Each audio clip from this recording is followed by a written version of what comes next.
Так, а вот это вот кап стабилизированный, чего не знаю, экспериментальный, термообработанный.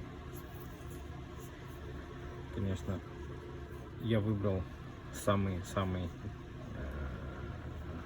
не очень рисунок, ну, как бы тратить качественную деревяшку, да, на эксперимент такое себе, но в целом интересно смотрится.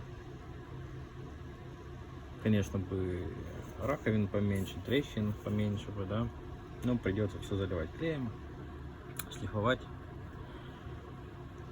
Не знаю, камера, по-моему, вообще не передает то, как оно в реале выглядит.